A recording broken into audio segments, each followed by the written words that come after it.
लाडक्या बहिणींसाठी मोठी अपडेट समोर आलेली आहे. तर काय अपडेट आहे ते जाणून घेणार आहोत.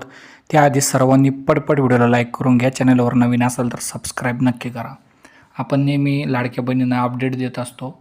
सध्या जर बघितलं तर जे आदित्य तटकरे म्हणाल्या होत्या की ई-KYC प्रक्रिया करताना काही लाभार्थ्याकडून चुकीचा पर्याय निवडला गेल्याने योजनेचा लाभ मिळण्यास अडचण येत असल्याची तक्रारी प्राप्त आल्या आहेत. विशेषतः ज्या पात्र लाभार्थ्यांनी ई-KYC करूनही त्यांना अद्याप योजनेचा लाभ मिळालेला नाही, अशा सर्व बहिणींना आपली ई-KYC माहिती दुरुस्त करण्यासाठी पुन्हा एक संधी देण्यात येणार आहे. सध्या जर बघितलं तर 31 मार्चपर्यंत ई-KYCमध्ये दुरुस्ती करण्याच्या सुविधा उपलब्ध आहेत आणि राहिला प्रश्न 19व्या हप्त्याचा, तर त्या संदर्भाची तयारी सध्या सरकार करत आहे असं सुद्धा त्यांनी या ठिकाणी म्हटलेलं आहे. आता जर बघितलं तर जे आहे काही ठिकाणी सांगितण्यात येत आहे की लवकरात लवकर हप्ता मिळणार आहे.